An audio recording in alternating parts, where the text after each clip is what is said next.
What's going on, everybody? Just going to do a quick overview of the Nemesis Audio.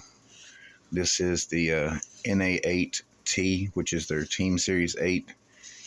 I picked this up off of Myron over at MB Enclosures. He had tested this one out, done a review on it, and then had some issues with it, which I'll go over in just a minute. So I'm just going to start from the bottom, and we're just going to go over some of the things that I like. And then I'll go over some of the things that I don't like and some things that you just really need to be aware of on this if you're going to purchase it. It's a triple slug, triple stack. I think it's advertised as 253 ounces. It has a fairly aggressive top plate. I measured it. I forget what it is right off the top of my head.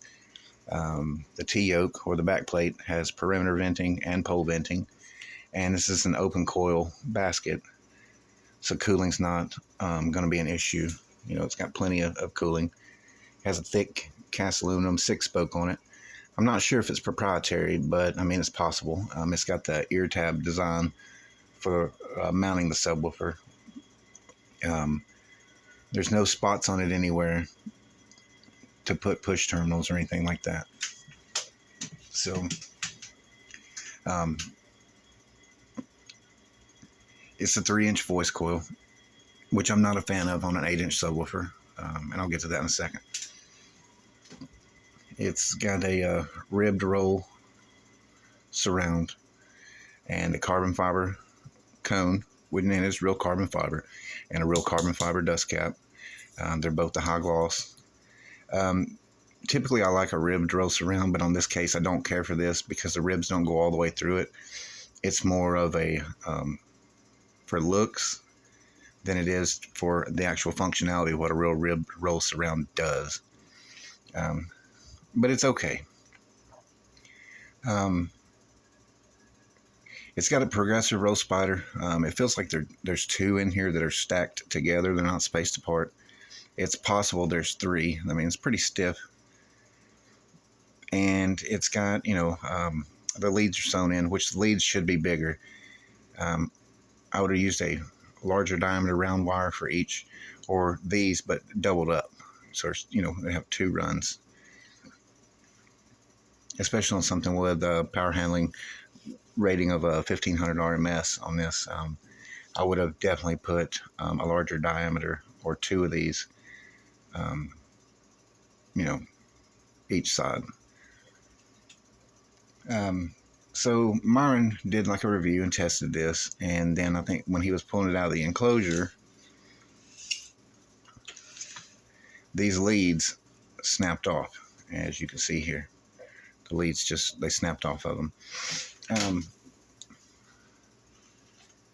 I'm not a fan of this type of design. Several manufacturers are using similar designs.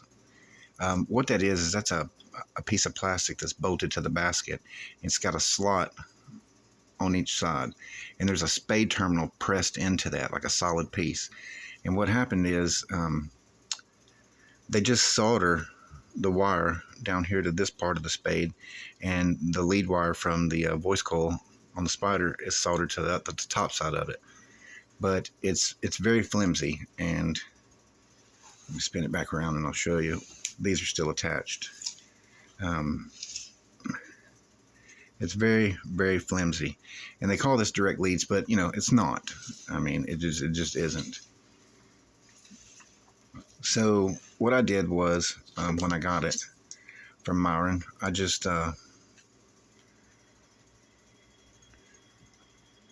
put them together, the flat back to back, and then put a crimp on it, and then just kind of zip tied it up here out of the way, for both sides right here, so I could do some free air testing.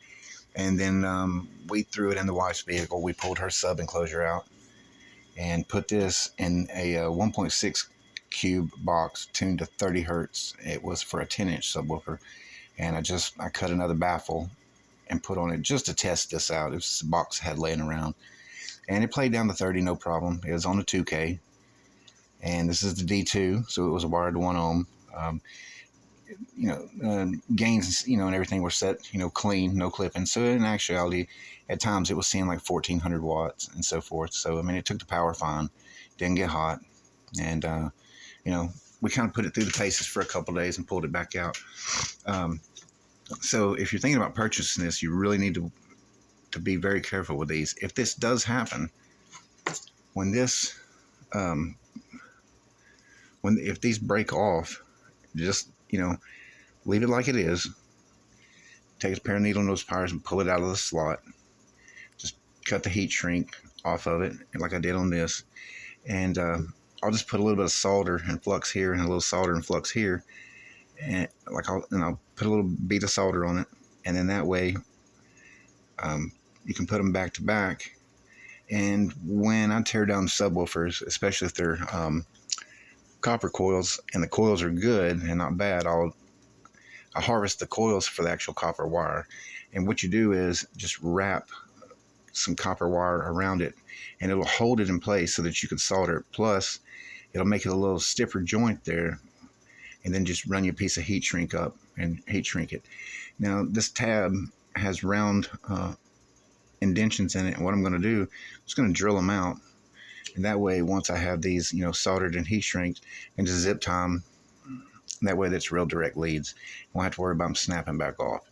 I don't know why you would, have a team series driver like this and put, a big motor structure, go through all this trouble, a big motor structure, a 3-inch coil, carbon fiber, and all that, just to, skimp out on the actual lead wire from the coil on the spider, and then skimp out on putting this, this cheap spade terminal design. You could have just put real direct leads on it and just called it a day.